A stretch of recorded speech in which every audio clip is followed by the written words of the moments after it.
庆功宴上，敌国公主将吃了一口的鸡腿递到我未婚夫的嘴边，我神色不变，他不会当众给我难看。谁知未婚夫竟然十分自然地张嘴吃掉。你又挑食，神情也是无比的宠溺。不好意思啊，我们在边关习惯了，想必姐不会在意吧？以后还要麻烦姐姐做妾呢。臣女恳请皇上解除婚约。不行。为何不行？退婚，你的名声会受损。王爷容许公主当众贬我为妾，让我成了京城笑柄，我的名声早毁。你在怪本王？不敢，我只求与靖王爷解除婚约，男婚女嫁，再不相干。你患病多年，身体羸弱，退婚后也嫁不到多好的人家。你与本王定有婚约，又等了本王那么多年，本王绝不会亏待你。嫁进靖王府，你会是第一侧妃，地位仅比正妃稍逊半可。第一侧妃也是妾。我堂堂镇国侯府嫡出千金，嫁得再差，也绝不与人为妾。你与本王的婚约是父母之命、媒妁之言，岂能轻易更改？父母定的婚约是让我嫁给王爷为妻，不是给王爷做妾的。王爷贬我为侧妃，才是违背父母之命。你还是在怪本王？怪他，根本是在浪费时间。靖王爷迎娶公主是为清晏百姓，我主动退婚，成全王爷和公主，以求两国和平，难道不对？还是说王爷娶了心爱的石宇公主还不够，还要我为妾，坐享其人之福？其人之福，本王从不稀罕。纳你为侧妃，是为了……欧阳姑娘，不要生气，一切都是本宫的错。石宇公主言重了，公主来清晏和亲是为了两国和平，公主嫁靖王爷为正妻，更是为了黎民百姓，又不是为一己之私，故意破坏别人姻缘。我身为女子，又身患重病，不能为国分忧，唯一能做的就是和靖王解除婚约。这门婚事，我退得心甘情愿，无任何人逼迫。欧阳姑娘大义，本宫却心有愧疚。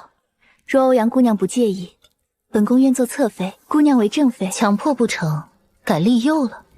府门一关，谁知我会被贬成侧妃、姨娘，还是侍妾？再狠些，一碗汤药就能让我重病身亡，我才不会蠢得跳进狼窝。公主心善，我甚是感激。只是我也不忍公主受委屈，我与靖王爷的亲事，还是退掉的好。欧阳姑娘，堂堂漠北公主，岂能与人为妾？就算公主不在意，漠北皇也会在意。靖王爷更看不得公主受委屈。王爷是好人，娶了欧阳姑娘定会善待。可我不想夹在公主和靖王爷之间，阻碍你们的姻缘，更不想被百姓嘲讽愚蠢没眼力。臣女恳请皇上下旨，解除臣女与靖王爷的婚约。请退婚。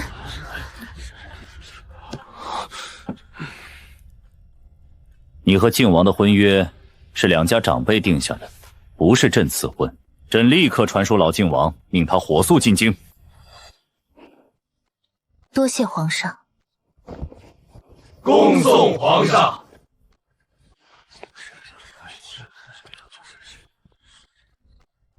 王爷，你和欧阳明珠的婚事绝不能退。本王知道，去靖王府吩咐张管家，带本王到镇国侯府下聘。是。3日后，本王迎娶欧阳明珠为侧妃。我本是去夏威夷游玩，却遇上风暴，黑暗袭来时，我以为自己必死无疑，没想到再睁眼，我竟然重生到了这里。咦，那小厮可是双喜？停车！你们居然一晚上没回去，天都亮了。大小姐，您怎么会来这里？大少爷在里面。那个，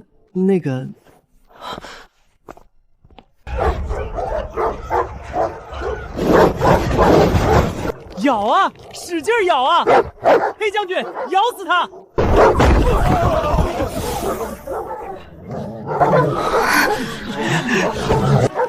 欧阳志远，你又输了。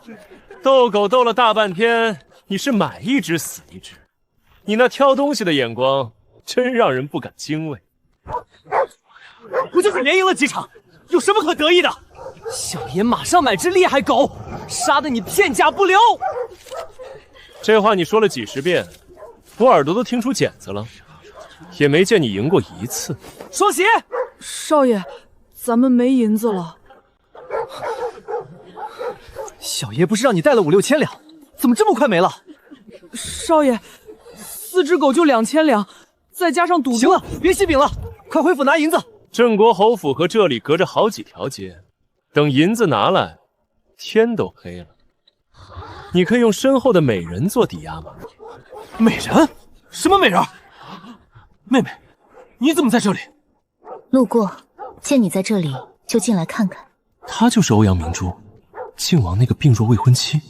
若羞辱了她，正好给靖王贬她为妾的理由。欧阳志远，别诉兄妹情了，到底要不要拿她做抵押？贺惊宇，你嘴巴放干净点，这是小爷的亲妹妹，她不是物件，怎么能做抵押？不就是一丫头片子，有什么可宝贝的？压在这里，换几千两银子，等下人拿银子回来，再赎回去不就行了？我没你那么没人性，为斗只狗毁亲妹妹名声。郑国侯府大小姐被抵押在斗兽场，会被人笑一辈子。少说的冠冕堂皇，我看你是怕输吧？怕眼光太差，挑100只狗也赢不了我。贺惊宇，你闭嘴！我哥哥今天运气差些，别再用激将法了。你想斗狗，我奉陪。你跟我斗狗，不可以吗？可以，只要你不怕被吓晕，交500两银子去选狗吧。赌注是多少？这一局不赌银子，赌手指。你的意思是，输的人要切一根手指？没错。你敢不敢赌？当然敢。就算你输了，我也不会断你手指。只要你好好跟我一天，咱们的账就两清。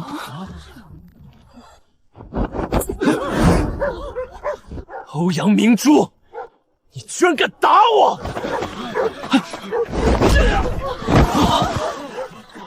赌注，同意就点头，不同意就摇头。废话那么多干什么？好，这赌局我接了。这只，还有这只，都给我抬过来。若妹妹输了，我就替她还一根手指。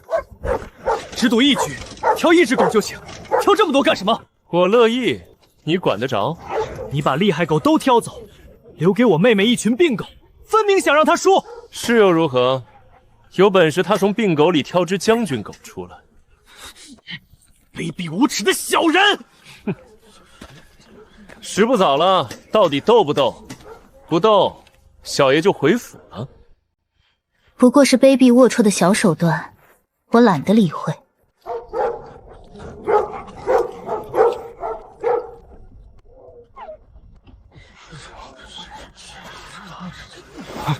就他了。这只病得快死了，肯定会输，再重选一只吧。不必重选，这只狗就很不错。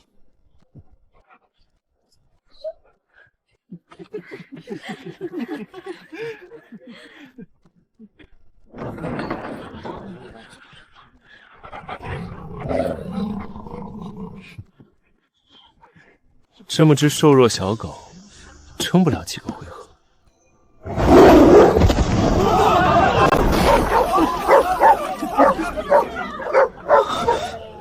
完了，才一招就死了。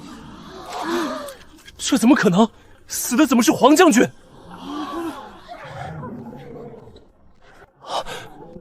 真的是黄将军死了。贺金宇，你输了，请奉上赌注吧。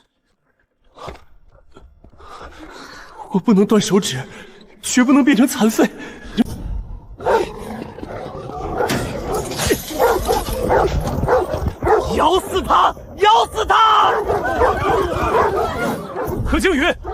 输了不认账，想耍赖吗？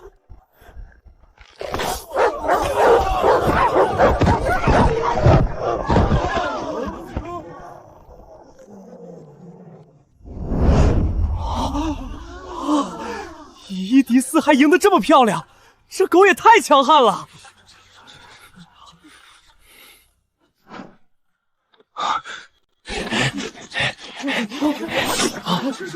贺京怡，你卑鄙无耻！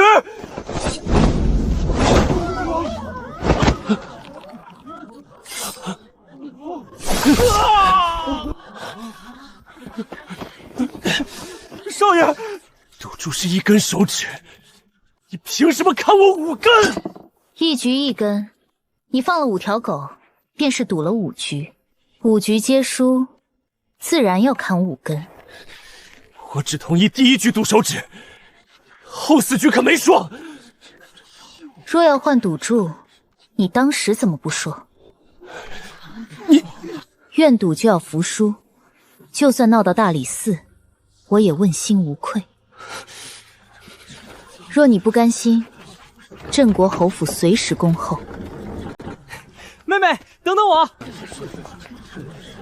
随便挑只狗，就把贺京宇整得这么惨。欧阳大小姐真厉害，夺匕首砍手指，干脆利落，哪像病弱千金？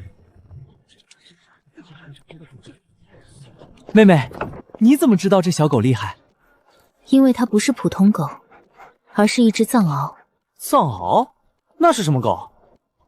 藏獒性格刚毅，善攻击，普通狗不是它的对手。妹妹，把这条藏獒让给我吧，回府后我拿1万两银子换。我不喜欢银子。那我送你几套稀有衣服首饰，女孩子肯定喜欢。你能买到的衣服首饰，我也能买到。那你究竟怎样才肯把藏獒让给我？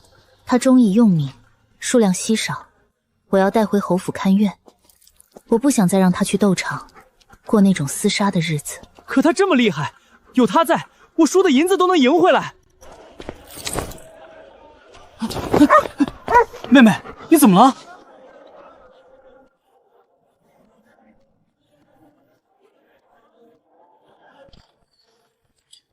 张管家，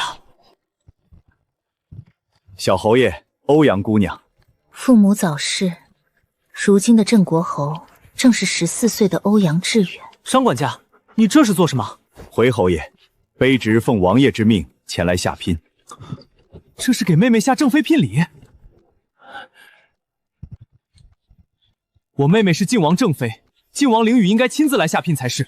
王妃之制，聘礼最少120台，你才带64台，分明是不看重我妹妹。王爷已在庆功宴上言明，娶欧阳大小姐为侧妃。这是什么时候的事？就在刚才的庆功宴上，文武百官都听到了。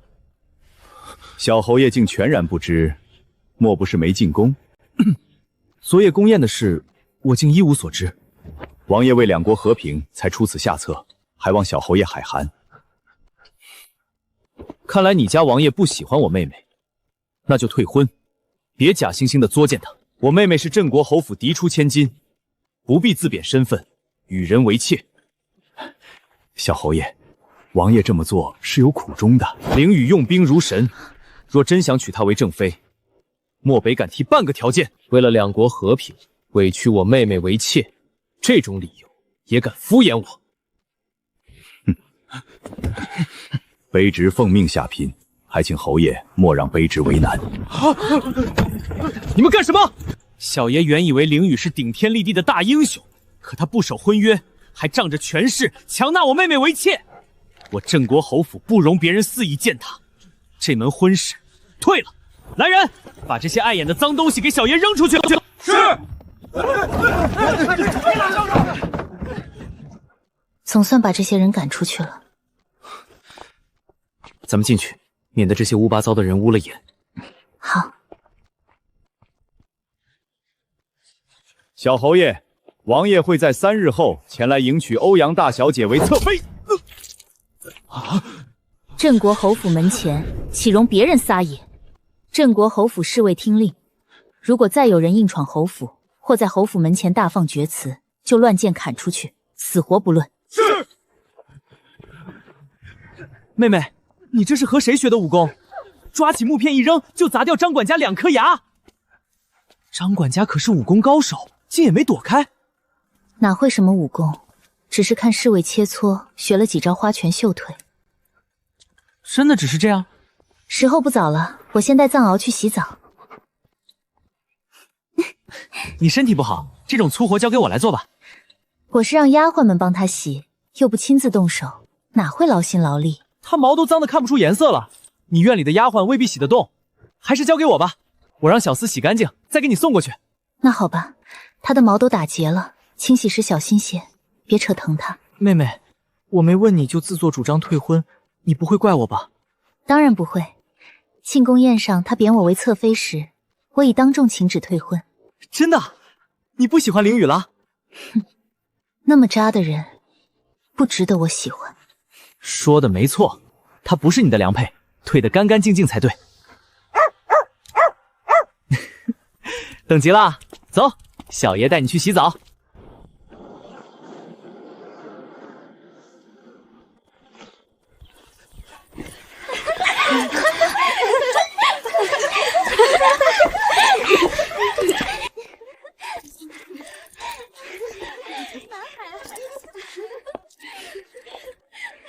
你们在干什么？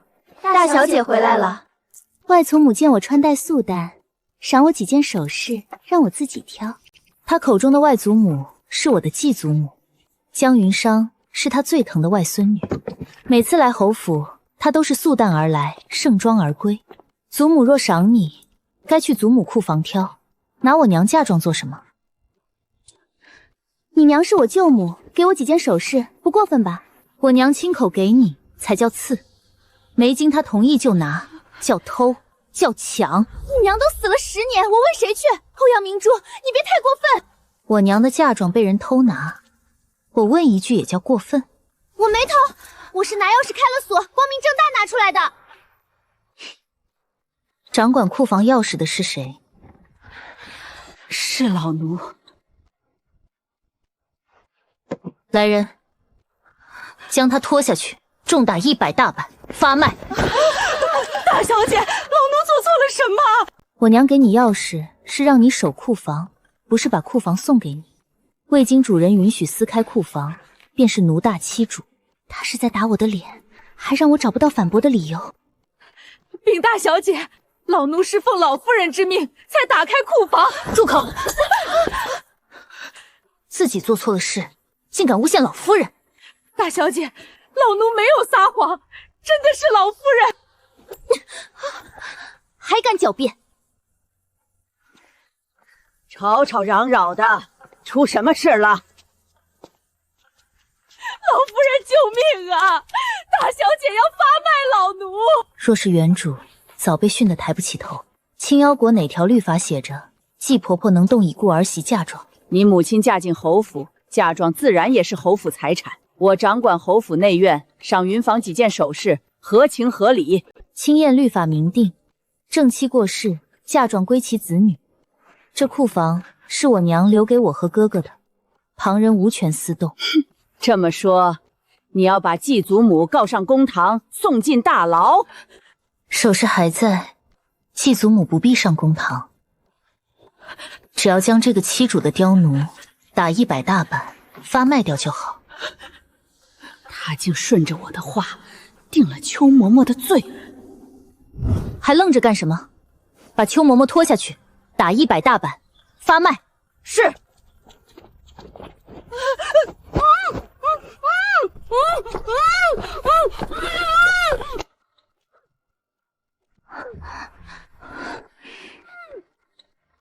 把盒子盖上，送回库房。是。云裳表妹，不是第一次在这里拿首饰吧？你什么意思？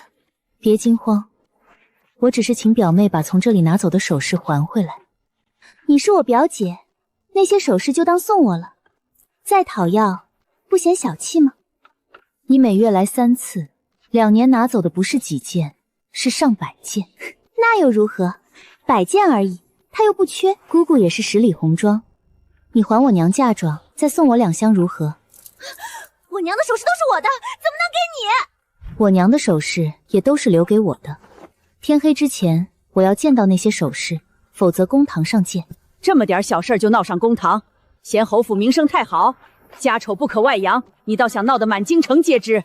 偷拿我娘嫁妆的是你们，真上公堂，丢脸的也不是我。别忘了，咱们这层关系很敏感。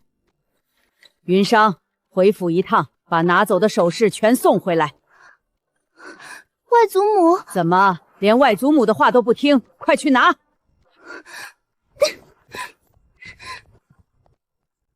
我娘的嫁妆单子在县衙有备案，希望表妹送回来的都是原品，不是拿冒牌货充数。表姐放心，我也是正经嫡女，不屑贪这点便宜。如此甚好。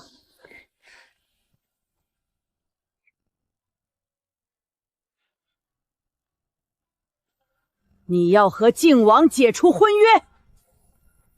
是啊，凌雨带回心上人，为了双宿双飞，将我贬为侧妃，侯府嫡女做妾，才惹人指点。我退婚是护侯府清誉，婚姻大事岂能由你擅自退掉？成何体统？继祖母说的长辈，可是指你？你父母双亡，我虽不是亲祖母，也是你的继祖母。我是你名正言顺的长辈，关心你的婚事，难道有错？我与靖王的婚约是我爹和老靖王定的，没经内院之手。你二叔他……二叔远在靖州，来回1月，退婚等不得。我哥哥是现任镇国侯，长兄为父，他已同意退婚。志远4岁袭爵，二叔远调荆州，才是他恨我们的根。这是那只咬死5条大狗的藏獒。小爷伺候你沐浴擦毛，你倒好，洗完就跑。他还小，你别和他计较。咱们给他取个名字吧。他咬家厉害，不如叫常胜将军。他跟了我，就不会再去斗兽场，取个正常点的。那叫宝贝，不然叫宝宝，叫贝贝。贝贝还凑合，就叫贝贝。表妹至少1时辰后才会回来。红袖，先把库房锁上，钥匙拿来。是。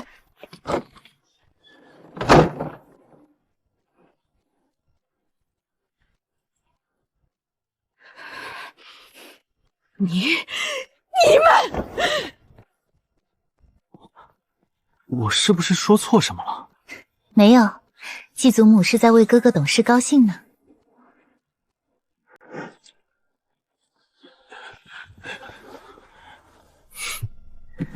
欧阳明珠竟把聘礼全退回来，半点面子都不给靖王。不过走了一趟镇国侯府，怎么都受了伤。欧阳大小姐恼恨王爷逼婚，命侯府侍卫驱赶被诬，是欧阳明珠亲自下的命令。是，张管家也被他命人打落了2颗牙。真的，他素来温和，怎么突然强势？难道是欲擒故纵？应该不是。若他欲擒故纵，只需针对本王，没必要连你弟弟的5根手指都砍掉。什么？他砍了靖宇的手指？庆功宴散后，他在斗兽场与你弟弟赌了一局，你弟弟输了。斗兽场可赌金银，他竟赌手指，还真把靖宇砍成残废。温和只是伪装，他跋扈狠毒，不堪为良配。本王知道，也从未想过让他做正妃。那3日后的婚礼怎么办？不必大办，但要宣扬的人尽皆知。备一顶粉色小轿，迎他入府。只要他坐进去，就是真真正正的妾。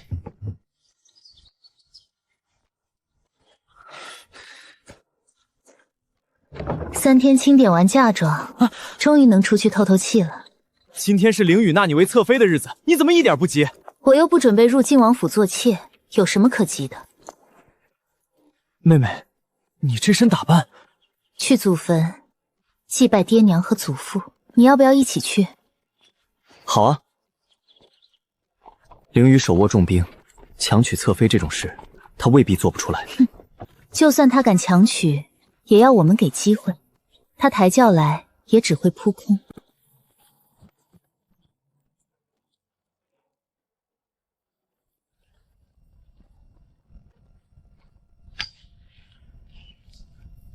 愿你们来世平平安安，幸幸福福。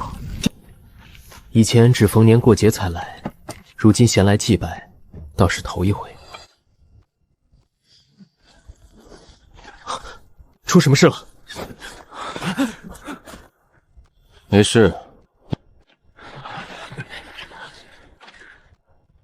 难怪侍卫没有预警，原来是凌雨。凌雨，你来这里做什么？来迎娶本王的侧为妃。本王早知他不会乖乖上轿，却有的是办法带他回府。大喜之日穿素白祭粉，是故意找慰藉。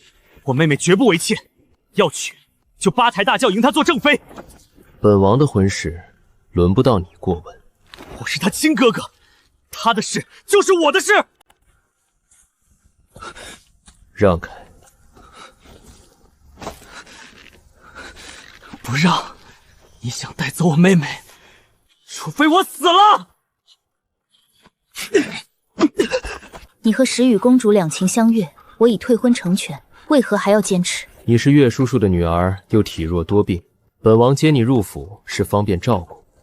若照顾是纳我为妾，让我受主母厌恶下人嘲笑，那还是算了。我宁愿不嫁，老死侯府。下葬时，我仍是侯府大小姐，能进祖坟。入了晋王府，生是贱妾，死不得归祖坟。践踏我，还想博美名，凌雨，你无耻至极！石宇温柔善良，会照顾你，不会让下人欺你。本王给你不逊正妃的礼遇，100年后也让你体面入祖坟。是吗？江石宇是漠北公主，宫中手段见得少吗？还温柔单纯，当我瞎？石宇关心你，叮嘱本王快些娶你回府，与她做姐妹。真喜欢一个人，怎会盼他分心给别人？王爷可知，双宿双飞是两人相爱，容不下第三人。他劝你纳妾，要么吃醋试探你，要么根本不爱你。胡说！守好本分，别挑拨本王和石宇。我没兴趣挑拨，想知道对不对，回去试探江石宇。爹娘祖父都在这儿，我能自保，不要你这伪君子假惺惺。伪君子！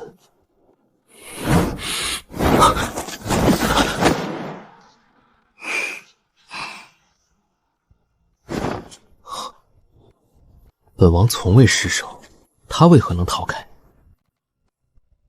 王爷，吉时快过了。本王知道。欧阳明珠，马上随本王回晋王府。你刚才说错的话，做错的事，本王可以既往不咎。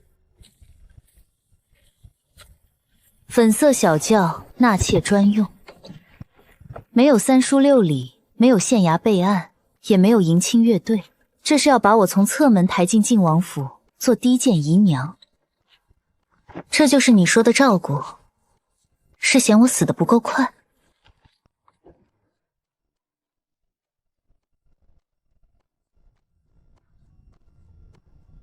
如果我说不呢？那就休怪本王不客气。哼，王爷什么时候对我客气过？原主没有内力，我不能和他硬碰硬。妹妹，快走！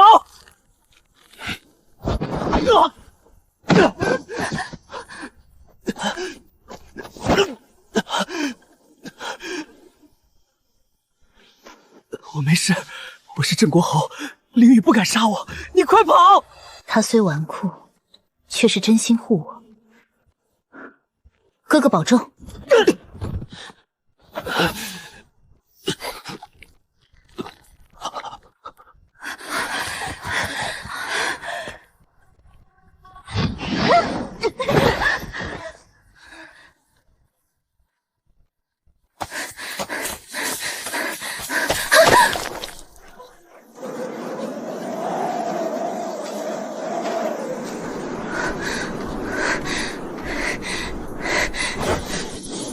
跑错路了。你怎么不跑了？没路了。前是断崖，后有追兵，你准备如何选择？我两个都不选。我不想跳崖，更不想做妾。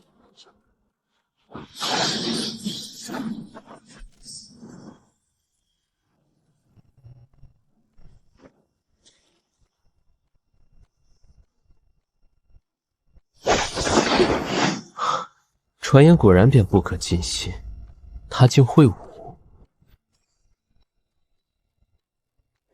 你要杀本王？这是你自找的，谁让你欺人太甚？他跑到断崖，不只是迷路，也是被本王逼到这里。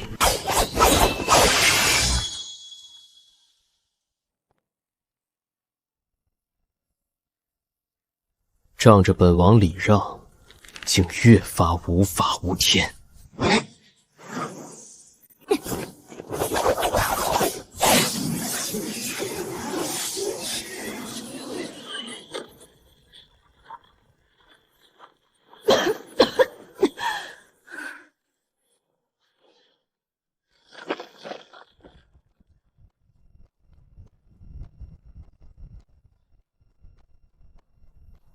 逍遥王世子宋凌风竟在这里。传闻他8岁离府，国策名动诸国，萧音迷醉人心。滚！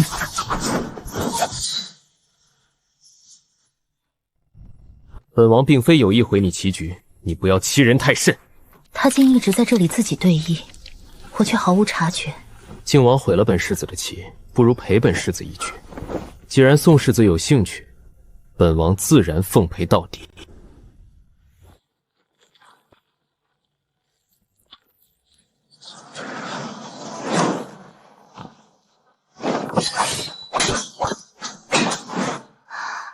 这就是他们说的下棋？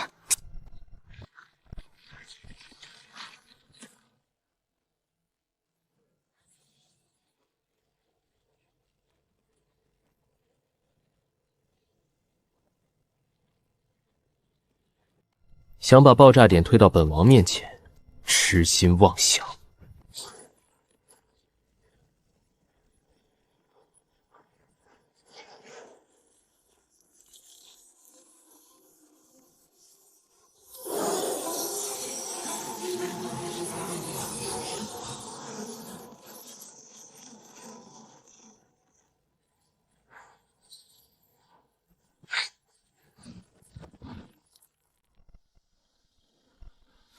宋凌风竟敢偷袭本王！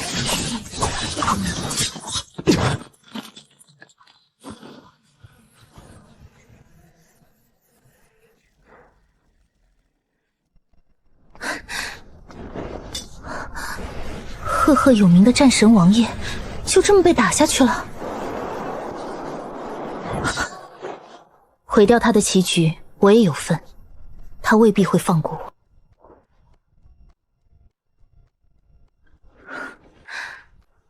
惹不起，躲得起。站住！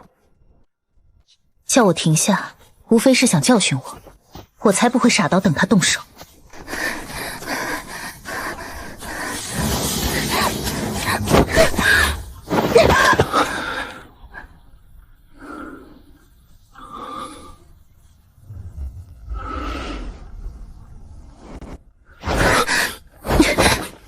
你没内力，打不赢。我不是要打赢他，只是要脱身。好聪明的举动，好快的反应。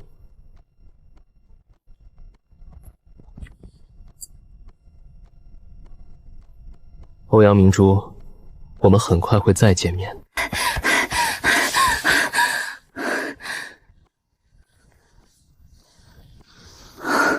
宋凌风没追来，真是不幸中的万幸。我没事。凌雨呢？掉山涧里去了。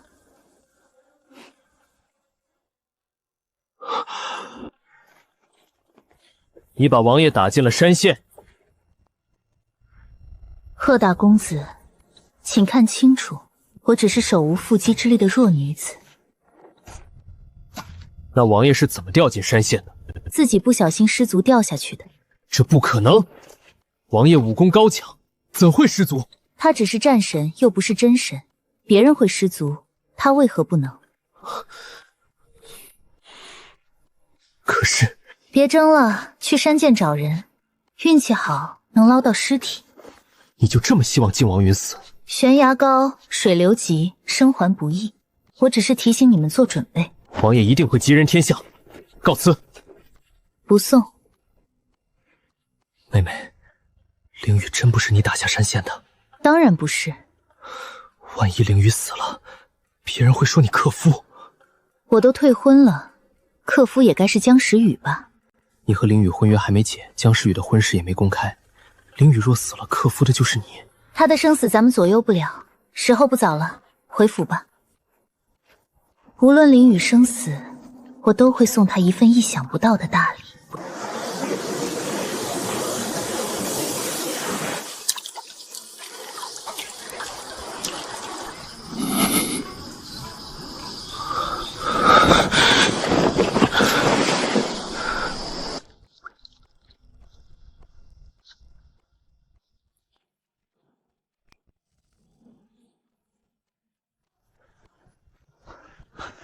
王爷，你没事吧？没事。欧阳明珠可安置好了？怎么，你没将他塞进粉色小轿，抬回靖王府？王爷坠落山涧，生死不明，我担心王爷，所以你带人来找本王，让他大摇大摆回了侯府。王爷息怒，是我考虑不周，我这就去侯府，子时前必让他坐粉轿入靖王府侧门。做任何事都要牢记最终目的是什么。靖王爷，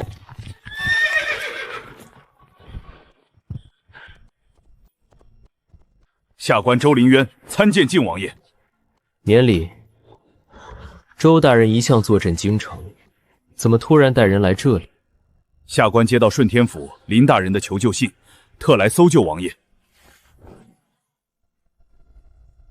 怎么回事？正午时，欧阳大小姐在侯府侍卫保护下回京，直奔顺天府。她带着受伤侍卫一路回京，街上不少人都看见了。她到顺天府报官，说靖王不小心坠落山陷，请顺天府立刻派人搭救。顺天府人手不够，林大人便向5城兵马械求援，下官这才带人赶来搜救。欧阳明珠，很好。本王去了祖坟，侍卫又伤成这样，谁会猜不到？强取不成，反把自己赔进山涧。王爷不必担心，靖王府威名在外，京城无人敢胡乱议论。一个病秧子，竟敢毁本王多年威名。他送了本王这么大一份礼，本王自然要回敬，让他尝尝什么叫生不如死。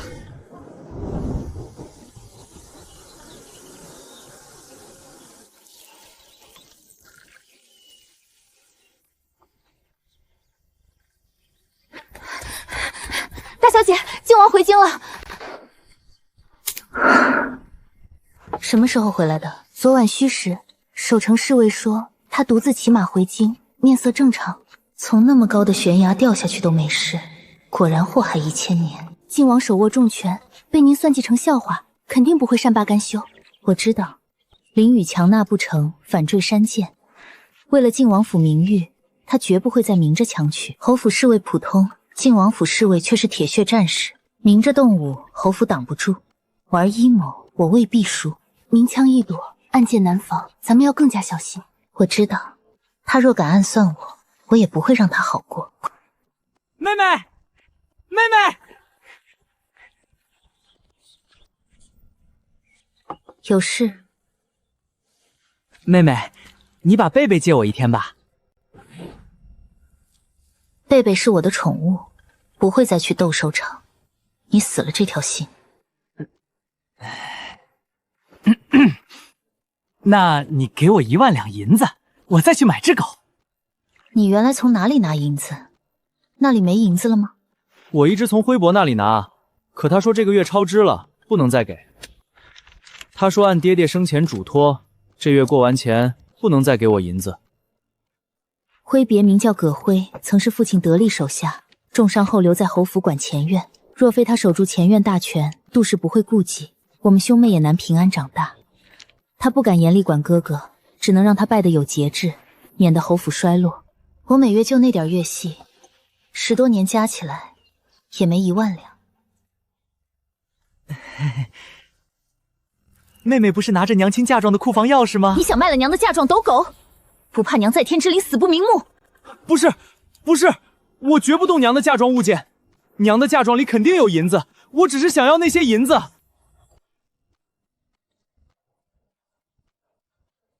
你怎么知道母亲的嫁妆里有银子？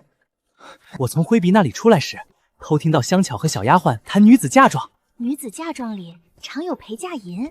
香巧是杜氏身边2等丫鬟，这绝不是什么巧合。杜氏明着吞不了，就想借哥哥斗狗的瘾，引他典当贱卖。上次的教训还不够，他竟又把手伸要母亲嫁妆。既然他想偷鸡，我便让他赔了夫人又折兵。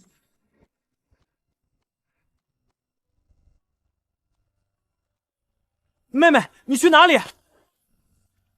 去玉堂院见继祖母。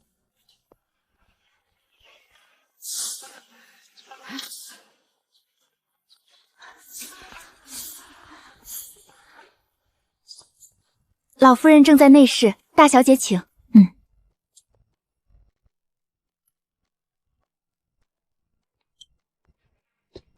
有事？也不是什么大事，哥哥想去斗狗，我来找继祖母借些。要多少？10万两。哥哥花钱一向大手大脚，这10万两最多够他花10天。10万两不是小数目，你我又无血缘，我就这么借给你，不太好吧？我可以哥哥赢了银子，立刻连本带利奉还。10赌9输，若永远赢不回呢？那继祖母觉得应当如何？把你母亲的嫁妆随便抬1箱来做抵押，赢回银子后再换回去。每箱20-30万两的嫁妆，跟我娘的几家陪嫁铺子，如今都是继祖母在管吧？是又如何？繁华地段的铺子，10年少说也赚几10万两吧。那6家经营不佳，1年不过几千两，勉强够侯府开销。是吗？那请继祖母把铺子账本拿出来，让我看看。现在不是月初月末，账本都在掌柜手里，我这里哪有？来人，去将我娘陪嫁铺子的6位掌柜全部叫来。是。再让他们带上这10年的账本。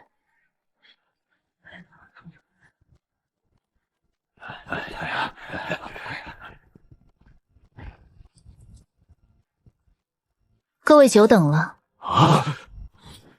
参见大小姐。不必拘礼，坐下品茶。我先看账本。大小姐尽管问，小的知无不言。大小姐尽管吩咐。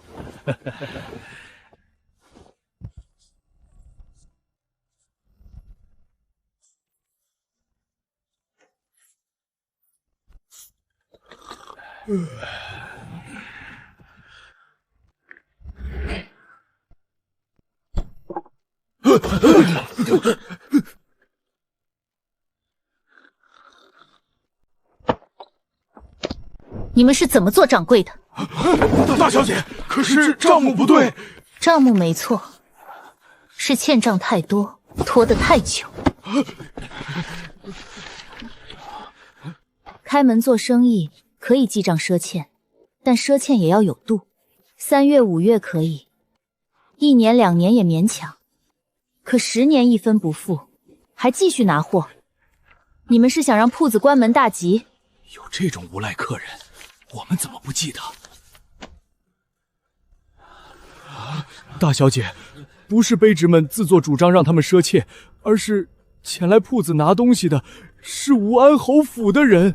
武安侯府又怎么了？来铺子拿东西也是客，细心招待即可。谁允许他们只记账不付钱？是老夫人允许的。我就知道会是这样。绸缎铺每季裁大量新衣，却从不收情。首饰铺每季拿走好几套，也从不付钱。古品斋每2、3月也被取走古玩字画，难怪杜氏理直气壮，银子全填进武安侯府窟窿。继祖母就是这么帮我娘照看铺子的。你姑姑他们裁衣打首饰，是帮衬铺子生意，拿东西付银子才叫帮衬生意，只拿东西不付钱，一拿就是10年，叫没脸没皮。堂堂武安侯府又不是街上的乞丐，做这种厚颜无耻的事，他们不嫌丢人，我都替他们感到可耻。柔儿是你亲姑姑，你怎么能这么说她？她在嫂子的陪嫁铺子里只拿东西不付钱，我连说几句都不可以。你别说她是姑姑，侄女孝敬几套衣服首饰是应该的。我父母双亡，她怎么不爱护我？怎么不每月在她的铺子里免费给我裁衣打首饰？我娘的嫁妆铺子交给你，被照干成烂摊子，再让你管，6家铺子都会关门。把6家这铺子的契约给我，我亲自照看，好坏都与你无关。这些铺子还没搬空，交出去太可惜。他不敢明战，便借武安侯府哪货搬空。继祖母宠女儿，想给他什么我管不着，但别拿我娘留给我和哥哥的铺子做人情。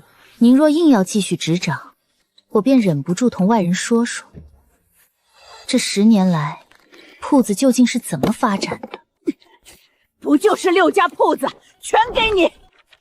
马上滚出玉堂院！6家铺子契约无误，不劳继父母费心。我对玉堂院厌恶至极，你求我，我都不会来。你滚！杜氏偷鸡不成，反折了6家铺子。武安侯府赊了10年账，不能再纵容。你们6人马上回铺子，派伙计去武安侯府要账。母亲铺子便宜谁都不能便宜武安侯府。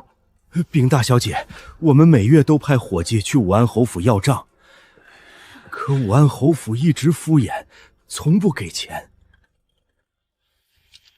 无论伙计怎么说，他们都只有一句下月还钱，下月再去，他们依旧往下月推。10年前的账就这么推到现在。老夫人说自家人，银子慢慢还。杜氏和慕容柔是想搬空沈氏陪嫁铺子，如今我接管铺子，他们的诡计到此为止。我想到一个办法，照我说的做，欠银都会还回来。真的？大小姐，是什么办法？照我说的办。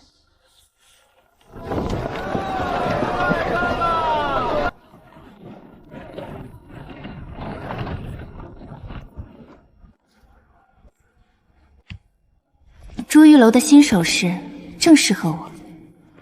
大小姐，大舅母的嫁妆铺子就是好，看中什么拿什么，只记账，不必付银子。小的是珠玉楼伙计，奉掌柜之命，前来清算武安侯府账目。珠玉楼和客人的账不都是1月1结吗？今天不是月初，也不是月末，你来清算什么？我刚拿了首饰，他就追来要账，真讨厌。回灵大小姐，小的清算的不是上月账，而是以前那些上个月就该清完的旧账。行了行了，府里最近忙，月末再来，到时一起清算。又是这些敷衍话，耳朵都听出茧子了。灵大小姐，小的知道来的不巧，掌柜放了话，再收不回账，就让我卷铺盖。小的上有老下有小，求你把账满结了吧。这是出什么事儿了？好像是来武安侯府要账的。要账给他不行吗？要账给他不行吗？怎么把人逼得这么惨？谁让人家有个做武安侯的父亲，身份高贵？训斥个伙计，谁敢责怪？本姑娘才没有训斥他。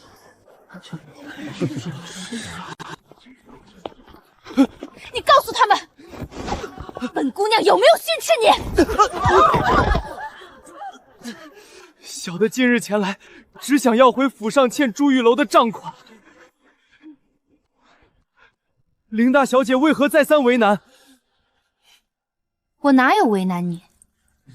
我早说过，让你月末再来。每次来要账，侯府下人都是这么敷衍，小的不敢再信大小姐的敷衍之词了。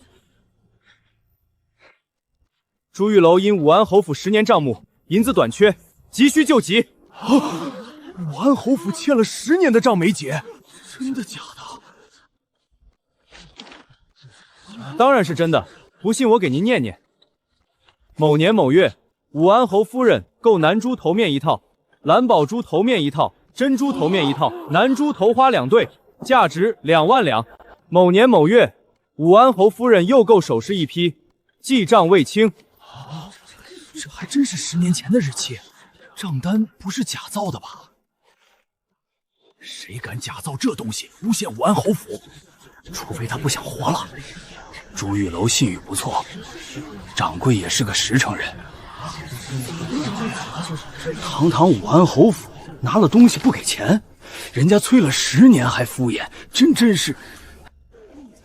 这侯府看着巍峨，应该不缺银子吧？可能有银子不想给，准备赖账了。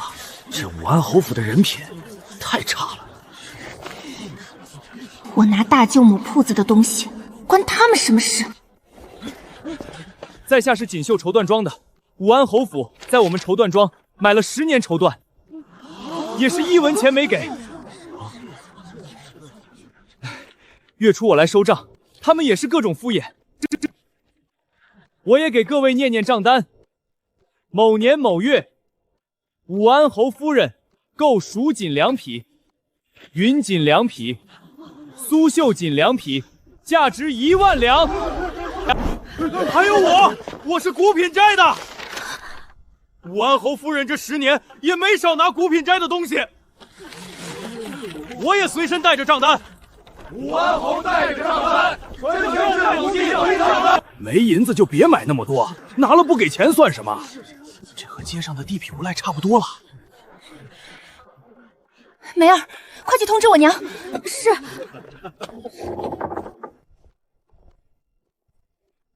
这是怎么回事？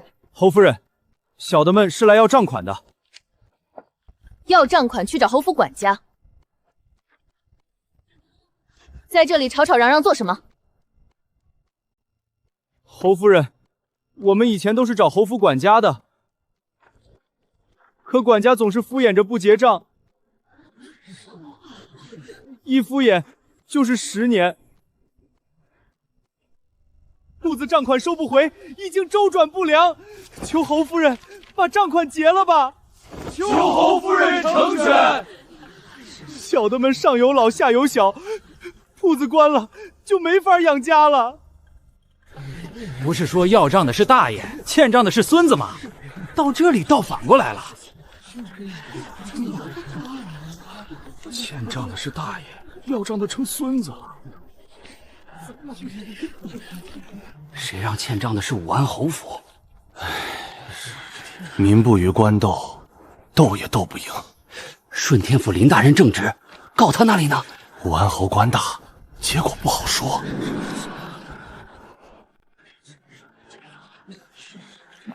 和铺子结账款一向都是管家处理，这些账款未结，我并不知晓。他掌着内院，怎会不知道支出？拿了那么多东西，管家没付钱，他看不出来？一次看不出，2次也罢。10年看了120次，还没看出来。夫人，拖欠账款之事，小的们不再计较，现在只想拿到账款。这，还请夫人成全。6位不必担忧，武安侯府向来重信誉，欠铺子的账满，必定1分不少归还。如此甚好，不知侯夫人给银票还是给现银？府里银票不多，现银倒有一些。10年账目不少，只怕你们拿不动多少。多谢夫人关心，小的们早就准备好了。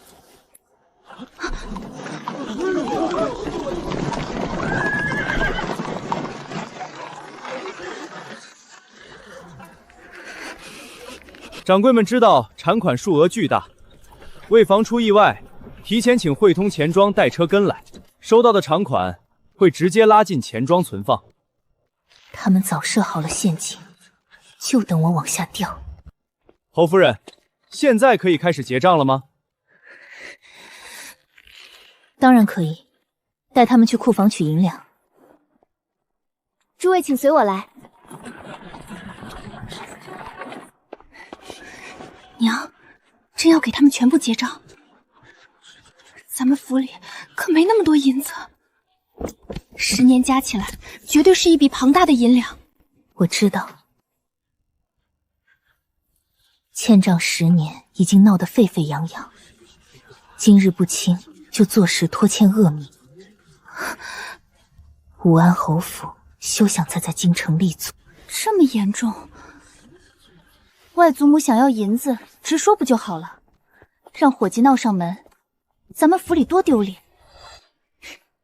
你以为那些铺子还在你外祖母手里？娘的意思是，铺子都易主了？一定是那个贱人搞鬼。上次他就算计我，要回了那些首饰，这次更可恶，竟算计整个武安侯府。别说那么多了，快去库房，把我那几套头面拿出来。玲珑点翠、南珠、红翡翠，都送去多宝阁，换成现银。娘，那些都是你的嫁妆啊，还是你最喜欢的首饰。10年来拿的东西，最少近100万两，府里银子银票加起来也不够。先熬过眼前难关，日后再赎回来。好。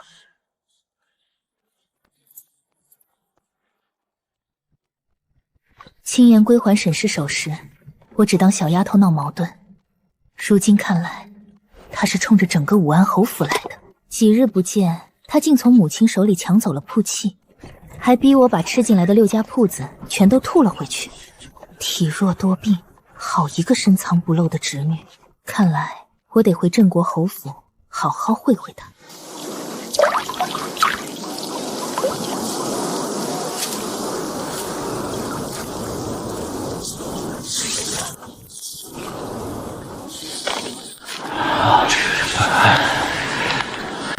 10年都没要回1文钱，大小姐一记，武安侯府就全还了。有那么多银子还欠账不还，品性真差。欠款全部追回，辛苦各位了。这些赏银，掌柜伙计人人有份。多谢大小姐。若今年盈利比去年多出1成，年底我还会给各位丰厚奖励。小的们一定尽心经营，绝不让大小姐失望。多谢大小姐。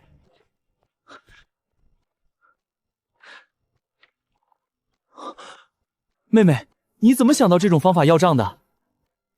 武安侯府是名门望族，最看重名声，他们不允许名声有半点瑕疵。伙计站在门前念账，就是把丑事爆出来。他们不想丑事外扬，就只能乖乖还银子。原来如此。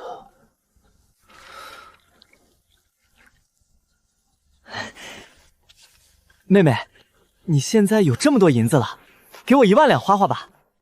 你要银子是去斗兽场斗狗？是啊，最近没银子，天天闷在家里。银子不是不可以给，不过没有白吃的午餐。什么等价交换？把这本书背下来，我给你1万两。这些字像排好的苍蝇，他们不认识我，我也不认识他们。那就去找辉伯，让他教你10个招式。挥伯教武功只会让人蹲马步，蹲马步，蹲马步，还是蹲马步，10招新招，最少也要2年，我会被闷死的。学文嫌头疼，习武嫌累。妹妹，你怎么了？寒毒发作了。红袖、安香，快去拿药。是。妹妹别怕，吃了药就没事。只要吃了药，疼痛很快会消失。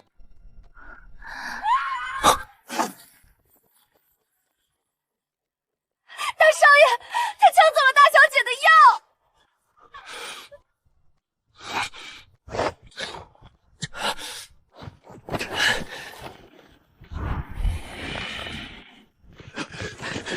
快，刺客在里面！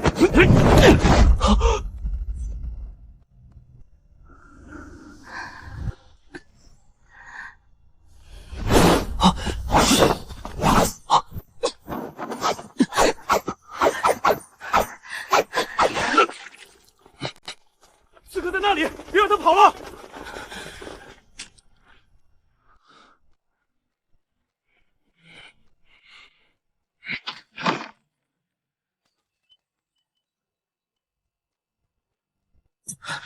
火莲子，妹妹的火莲子，你赔我们火莲子！我妹妹要她救命！哥，别打了，他是死士，什么都不会说。死士，是凌雨让你来偷火莲子的，对不对？除了晋王府和镇国侯府，没人知道妹妹需要火莲子救命。我并非天生体弱，4岁那年，我中了寒毒，它毒性霸道，只能用火莲子克制。这个秘密，知道的人极少，知道的人只有梁府少数几人。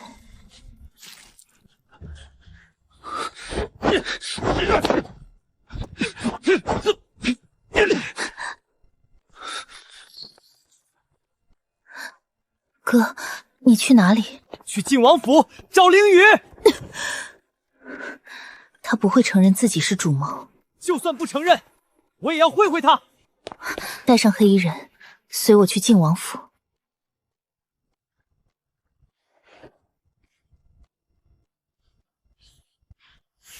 画好送给他，他一定喜欢。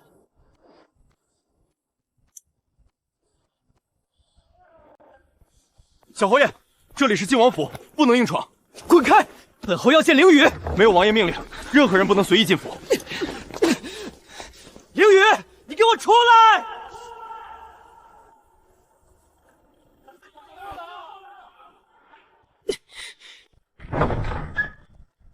凌雨，拿火仙子来。晋王府的火公子凭什么说要就要？火莲子产于火云山，云南是晋王府封地，大半火莲子都留在这里。妹妹从前的药是父亲和徽伯4处收来的，现在火莲子尽毁，镇国侯府再无第2处药源，我只能来晋王府求药。就凭你派人毁了我妹妹的火灵子，火灵子若还好好的，我才懒得来找你。药被毁，是镇国侯府无能，与本王何干？我懒得和你争。一句话，给不给火莲子？欧阳明珠已经向本王退婚，如今梁府没有关系，本王给火莲子，名不正言不顺。说来说去，你还是想纳我妹妹为妾。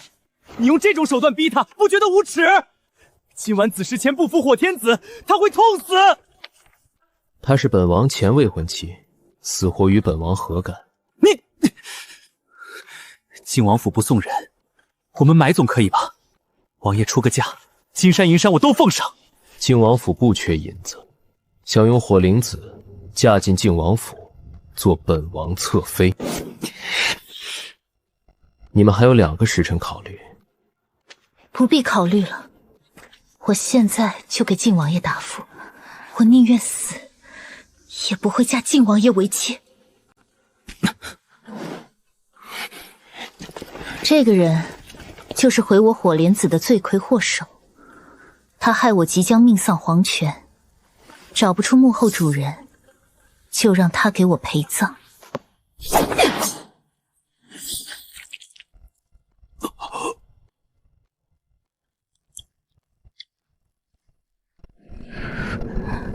他早知道死士是本王的人，他这是当着本王的面示威。哥，咱们走吧。可是，靖王爷事务繁忙，咱们别打扰了。他竟走得这么干脆。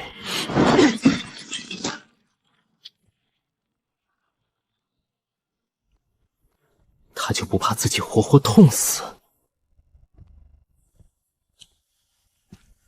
王爷，咱们是不是逼得太紧了？什么意思？他们兄妹才14岁，又父母双亡，再逼下去，自然会激烈反弹。他毒发之时，还能忍痛杀人？欧阳明珠的坚韧，非常人可比。王爷出手越狠，他回击只会更可怕。咱们可以试试怀柔之策，动之以情，晓之以理，让他们知道王爷并无恶意。本王娶她，确有目的，却不是要他们性命。嫁入靖王府，她便有用不尽的火莲子。欧阳志远也能保住侯位，一世富贵。这么各取所需，不好吗？名分真有那么重要，重过性命？王爷，他们还没走远，我把他们叫回来，解释清楚吧。不必。他想要的是靖王正妃之位，本王已将他许给石宇。若子时前不服火莲子，他会毒发身亡。人都怕死，他不敢轻易踏进鬼门关。子时前，他一定会回来。到时一切由本王说了算。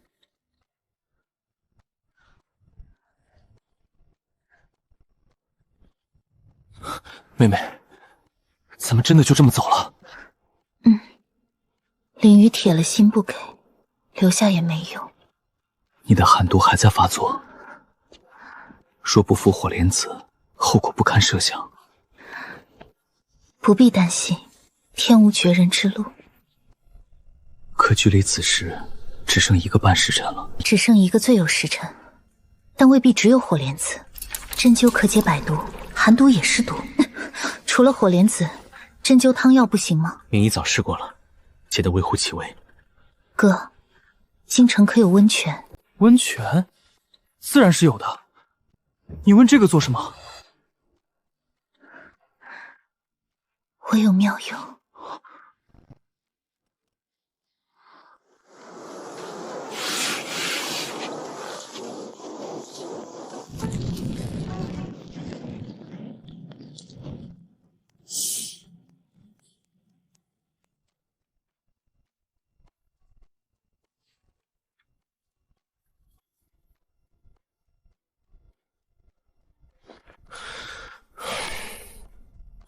马上子时了，他竟还不出现，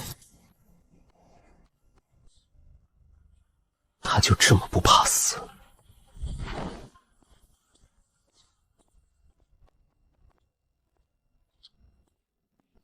王爷，您去哪里？王爷，您去哪里？去镇国侯府找欧阳明珠。本王的大计需要他，他现在还不能死。王爷，派个人送药即可。本王有事要提醒他，亲自去更好。王爷，欧阳明珠不在镇国侯府，那他在哪里？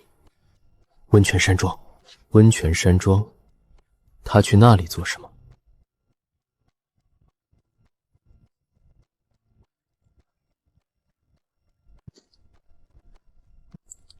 妹妹，咱们来这里做什么？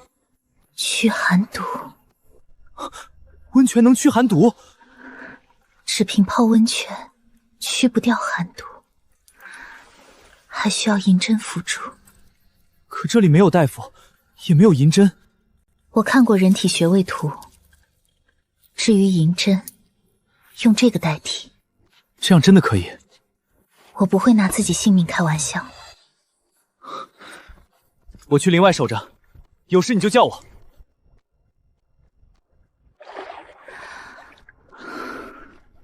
温泉果然能暂时克制寒毒，选对穴位，或许能保住性命。什么人？是我。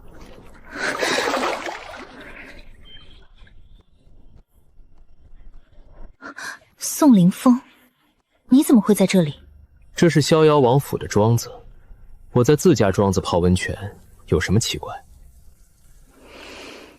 庄子里温泉池不少，世子为何偏来这里？我在这里泡了1刻钟了，而你刚刚到。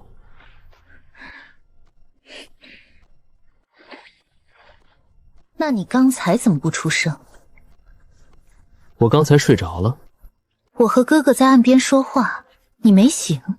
听到水声才醒。骗鬼都不信，他不会还记恨我毁了棋局吧？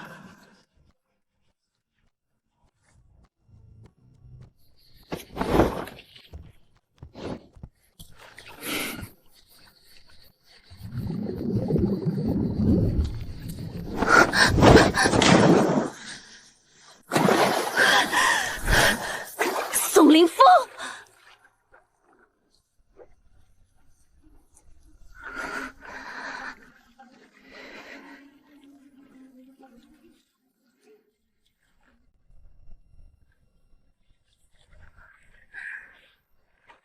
此人危险，最好有多远走多远。还想跑？逃不掉，那就今日把恩怨解决。宋世子，我不就是毁了你一局棋，你至于记恨到现在吗？男子汉大丈夫，气量怎么这么小？本世子就是这么小气。棋局已经毁了，你再教训我也没用。那是真临棋局耗了我无数心血，照理说我该狠狠教训你一顿，答应我一个条件，恩怨一笔勾销。什么条件？后眸逐渐变得深沉如墨。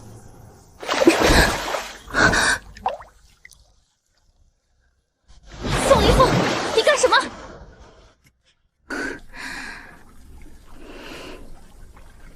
这件事，这就是我说的条件。可我没说答应。你也没说不同意。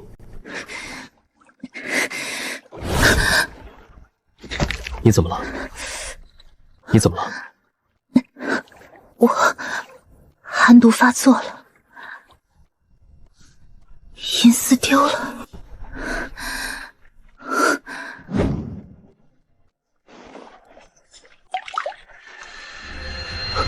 你干什么？放血驱毒。你身体太虚，失血过多会没命。寒毒在经脉里乱窜，随时会撑裂血脉。放心，我不会让你死。宋凌风，你干什么？帮你解寒毒。后心涌进一股暖流，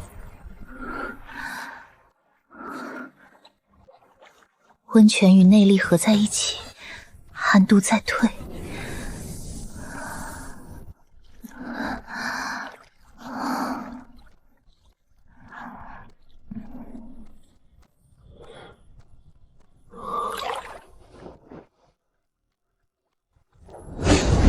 你们在做什么？